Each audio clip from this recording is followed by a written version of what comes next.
sahabat Sancaka KPU, kita kembali lagi di acara podcast dan dengan tema yang sama. Oke Pak, selanjutnya ini Pak, mungkin saya ingin bertanya tentang kompetensi atau kemampuan yang harus dimiliki oleh para calon anggota badan ad hoc nanti Pak, yang khusus mungkin Pak, selain dari yang persyaratan umum. Maksudnya yang harus dimiliki gitu ya? Iya, yang harus dimiliki. Silahkan Pak. Kalau kami di pengawas pemilu, karena lebih dominan pekerjaannya itu di lapangan, tentu yang pertama yang kami lihat adalah kondisi fisik dari calon pengawas, baik pengawas pemilu kecamatan maupun pengawas pemilu desa, akan kita lihat. Nah, kalau dia misalnya cacat fisik, ya bukan berarti kita tidak mengakomodir, karena tuntutan undang-undang juga kita diamanatkan untuk memperhatikan kelompok disabilitas untuk menjadi bagian dari penyelenggara pemilu.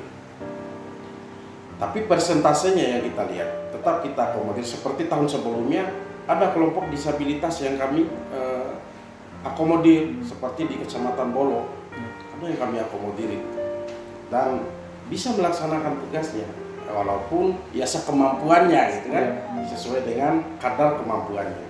Artinya di klaster lagi. Kami akan tentu yang akan kita lihat, karena pengawas pemilu itu setiap hari melakukan pengawasan lapangan. Kalaupun di kantor itu waktunya tidak banyak seperti melakukan pemantauan dan investigasi. Apalagi misalnya ada kegiatan-kegiatan lapangan yang dilakukan oleh kontestan, termasuk dalam hal pengawasan melekat terhadap proses yang dilakukan oleh penyelenggara sebelah KPU. Kalau misalnya ada verifikasi faktual dan sebagainya yang dilakukan oleh KPU, tentu kami akan melakukan pengawasan secara melekat di lapangan, bahkan lebih detail. Sebelum KPU kami bisa datangi untuk melakukan, bahkan mungkin setelah KPU lewat, kami bisa berdialog dengan para pihak yang telah didatangi oleh KPU untuk memastikan, karena pengawas itu ya memastikan. Itu anunya. Selain itu memang dibutuhkan figur yang memiliki kemampuan dalam memahami tentang kepemiluan. Itu yang menjadi syarat mutlak. Karena mereka yang akan menjadi pengawas, nah ini bedanya PPK dengan pengawas pemilu. Kalau PPK dia hanya memahami undang-undang yang mengatur atau aturan yang mengatur tentang dirinya. Kalau kami di pengawas, kami harus memahami undang-undang yang mengatur tentang KPU, undang-undang yang mengatur tentang parpol, dan undang-undang atau aturan yang mengatur tentang kami. Harus dipahami secara komprehensif. Karena tidak mungkin kita melakukan pengawasan tanpa kita memahami aturan dasar yang mengikat pekerjaan KPU. Itu harus kita pahami dulu. Benarkah mereka melakukan sesuai dengan ketentuan? Karena nggak bisa kita karang-karang, seperti itu konsepnya. Jadi tuntutan utama bagi penyelenggara, calon penyelenggara pemilu di Panwas, mereka harus memahami tentang aturan kepemiluan. Oke, Pak. Ya, kalau dari KPU ya, bicara soal kompetensi yang harus dimiliki ini memang cukup banyak ya kalau kita list ya. Tapi kita kerucutkan beberapa. Yang pertama misalkan dia harus punya kemampuan leadership. Ini penting karena yang akan dihadapi di lapangan itu nanti akan banyak persoalan problem protes masyarakat ketika pemungutan suara, kemudian protes masyarakat ketika rekapitulasi. Ini membutuhkan leadership, kemampuan manajerial seorang calon anggota PPK, PPS dan KPPS, bagaimana memanajemen persoalan-persoalan yang terjadi di lapangan. Yang kedua, kemampuan kompetensi yang harus dimiliki, dia harus bisa bekerja sama tim ya, karena menjadi seorang badan ad hoc itu walaupun dia pintar sendiri, kalau nggak bisa kerja sama tim, ini juga akan pincang kerja di ad hoc itu. Misalkan PPK ada 5, ada satu orang yang pintar tapi dia nggak bisa kerja sama tim, ini nggak bisa juga berjalan dengan maksimal dan baik ya, gitu. Kemudian yang ketiga, karena 2024 termasuk 2020 ya, sudah dimulai penerapan beberapa teknologi informasi ya. Misalkan penerapan e-rekap ya, meskipun kemarin masih alat bantu ya. 2024 sepertinya ini akan digunakan lagi dan kemungkinan akan diperluas fungsinya. Nah, tentu harus dibutuhkan kemampuan IT dan informasi bagi teman-teman calon ad hoc nantinya untuk mengaplikasikan aplikasi e-rekap, kemudian beberapa aplikasi lainnya yang nanti akan diterapkan pada saat pemilu maupun pemilihan. Yang terakhir, ini nih kompetensi atau persyaratan penting menurut saya. Nanti juga akan wajib harus yang diberikan catatan oleh pimpinan kita di atas, yaitu harus terbebas dari COVID-19. Nah, walaupun ini syarat tambahan, tetapi ini juga menentukan. Iya, sama. Ya, termasuk di jajaran Bawaslu. Kalau nggak terbebas dari COVID-19, ini juga akan menjadi kendala nanti bagi teman-teman calon ad hoc. Tapi nanti mudah-mudahan ada solusi terbaik bagaimana dirumuskan konsep atau diksi terbebas dari COVID-19 sehingga tidak terlalu memberatkan juga teman-teman nanti calon ad hoc. Ya, mudah-mudahan syaratnya hanya sekedar vaksinasi sudah vaksin satu kali, satu kali. Kan nggak terlalu. Itu akan memudahkan kita ya. Kalau kemarin itu kan harus di antibody, antigen, PCR, belum ada PCR ya. Kalau yang antigennya reaktif itu kan dijemput dulu, di swab isolasi. Nah, hal-hal seperti ini nanti mudah-mudahan ada sedikit mempengaruhi psikologis. Betul. Nanti Pak, apakah nanti para pelamar semuanya nanti yang akan menjadi anggota badan ad hoc nanti akan memiliki semua kemampuan IT-nya Pak, IT-nya? Kalau menurut saya sih tidak semua ya harus Tidak memiliki, semua. tapi dari 5 PPK misalkan minimal 2 orang itu harus punya, karena nanti akan berkaitan dengan pekerjaan data pemilih. Data pemilih kan basisnya kerja di komputer, IT, harus bisa Excel misalkan. Nah, itu kan kemampuan spesifik. Harus ada itu. Ya, minimal mengenal. Nah, walaupun nanti ada proses BIMTEK-nya, tapi BIMTEK itu kan singkat. Nah, kebutuhan kemampuan dasar ini harus dipunyai oleh. Begitupun nanti di tingkat desa, PPS, kemudian tingkat TPS-nya harus ada dari 7 orang itu minimal 2 atau 3 orang yang punya kemampuan IT-nya. Nah, yang lain melengkapi kebutuhan atau kekurangan yang 2 orang tadi, misalkan dia bisa IT tapi kemampuan di yang lainnya lemah. Nah, ada teman-teman yang lain yang bisa saling menunjang, teamwork, saling menutupi dan betul, saling bekerja sama. karena IT saja nggak cukup juga. Seperti yang saya bilang tadi, benar. kompetensinya harus yang lain juga didukung, kemampuan leadership, kerjasama tim, nah itu saling mendukung. Iya, benar. Oke Pak, pertanyaan terakhir Pak ya, mungkin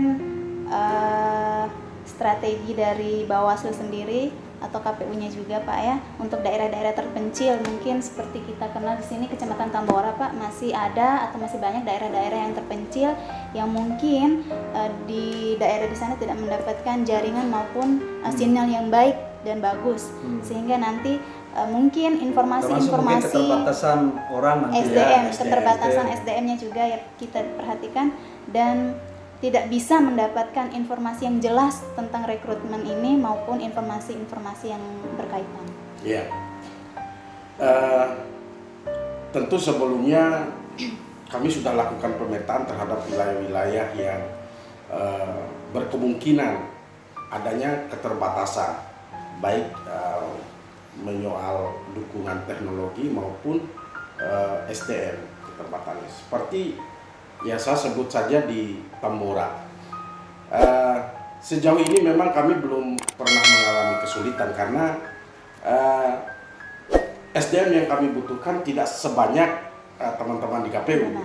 Kalau untuk Panwascam hanya 3 orang, Panwas Desa hanya 1 orang, yang kemudian juga pengawas TPS-nya hanya 1 orang. Jadi sejauh ini memang kami belum ada kendala yang terlalu berat untuk yang kami hadapi untuk proses rekrutmen itu.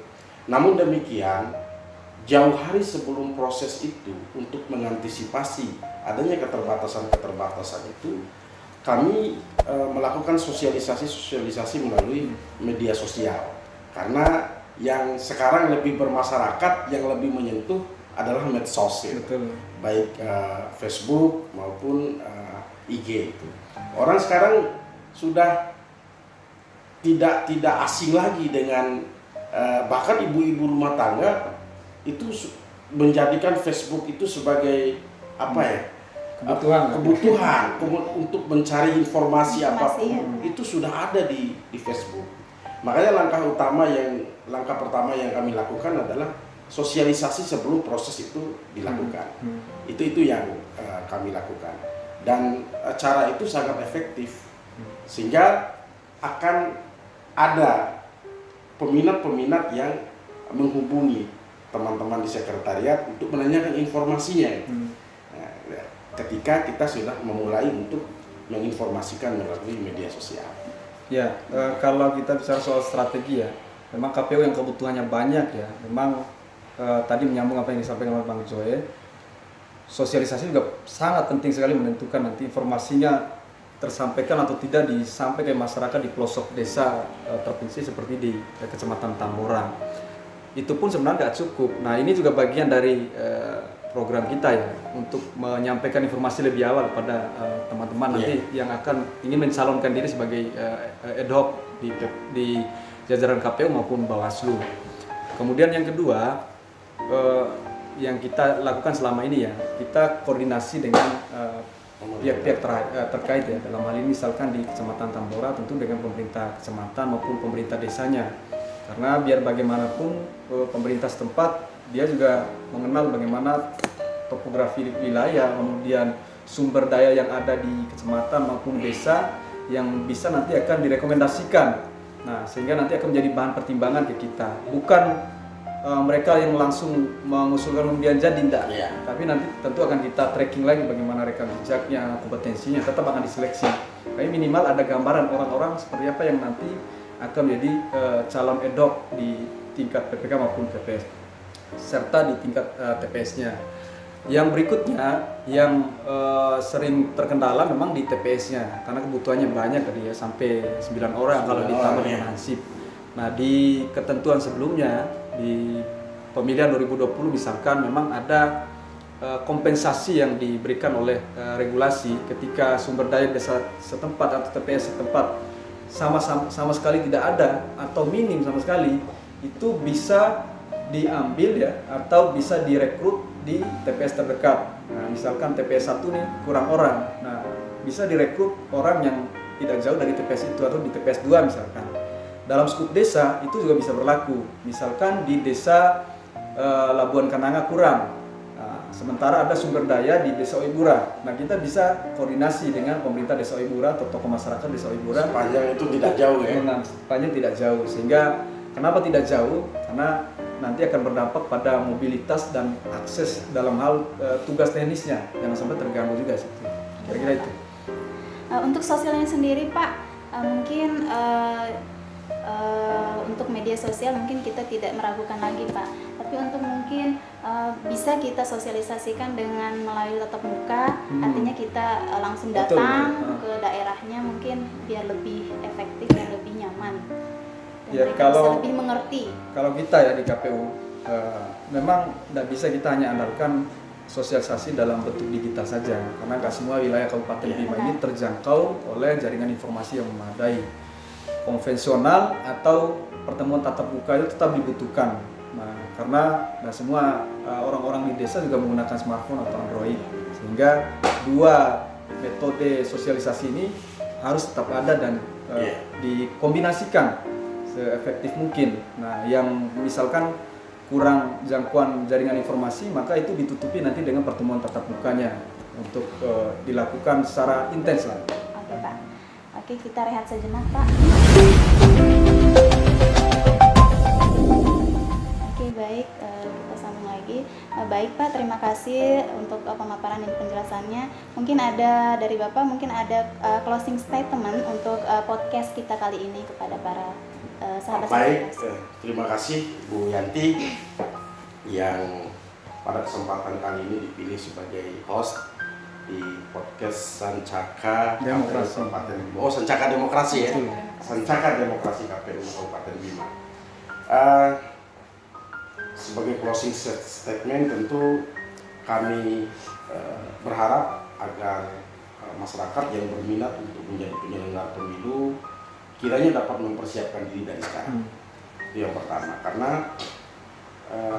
waktu ini terus berjalan, tidak terasa sebentar lagi itu akan masuk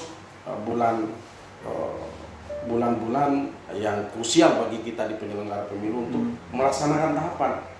Kalau kita lihat dari draftnya itu di Mei dan Juni sudah ada penyelenggaraan, sudah ada penyelenggaraan proses verifikasi terhadap partai politik yang akan menjadi kontestan di pemilu serentak 2024. Dengan demikian, bagi yang berminat untuk menjadi penyelenggara, siapkan diri, tentu dengan menjaga kesehatan, jangan sampai terjangkit oleh corona yang saat ini menggerogoti atau mempengaruhi kondisi kesehatan kita di wilayah Indonesia. Itu saja dari saya. Iya. Terima kasih. Kalau dari KPU ya pesannya atau closing statementnya hampir sama ya dengan Bawaslu. Nah, hanya saja penekanan untuk teman-teman nanti yang akan menjadi calon PPK, calon PPS, calon KPPS. Meskipun durasi waktu dalam proses rekrutmen ini masih agak lama ya, tetapi tidak ada salahnya mulai saat ini, mulai belajar, kemudian mulai memantapkan pemahaman-pemahaman kepemiluan, karena ini yang nanti akan juga diujikan dalam ujian tertulis, kemudian wawancara yang akan digali dan didalami oleh KPU maupun Bawaslu. Kemudian yang kedua, ada baiknya teman-teman yang mempersiapkan diri sebagai calon anggota EDOK sampai ke level bawah untuk mulai menjaga rekam jejak. Ini penting ya, mulai menjaga rekam jejak, tidak terlibat politik praktis, tidak terlibat sebagai pengurus partai politik, tidak terlibat sebagai tim kampanye dan lain-lain yang bisa nanti berakibat pada diskualifikasi namanya istilahnya. Karena jejak digital ini nggak bisa lekang waktu. Seringkali pengalaman kita, jejak digital ketika kita buka, mereka nggak bisa ngelak lagi. Nah, jangan sampai seperti itu para sahabat semuanya, untuk saat ini mulai menjaga rekam jejaknya sehingga nanti bisa menjadi anggota EDOK yang betul-betul berintegritas dan profesional. Saya kira itu untuk closing statement. Oke, baik, terima kasih kepada narasumber kita, terima kasih kepada Pak Junaidin, anggota Bawaslu Kabupaten Bima, dan terima kasih kepada Pak Adi Supriyadin selaku tuan rumah juga sudah berkesempatan untuk datang di podcast kami kali ini. Oke, sahabat Sancaka, saya juga ingin mengingatkan sahabat Sancaka juga untuk jangan lupa like, share, dan komen di channel KPU Kabupaten Bima pada podcast Sancaka Demokrasi, dan jangan lupa karena rekaman ini subscribe. nanti akan ditayangkan di channel YouTube ya. Karena rekaman ini akan ditayangkan di channel YouTube kami. Oke, makasih. Sampai jumpa di podcast berikutnya. Assalamualaikum warahmatullahi wabarakatuh.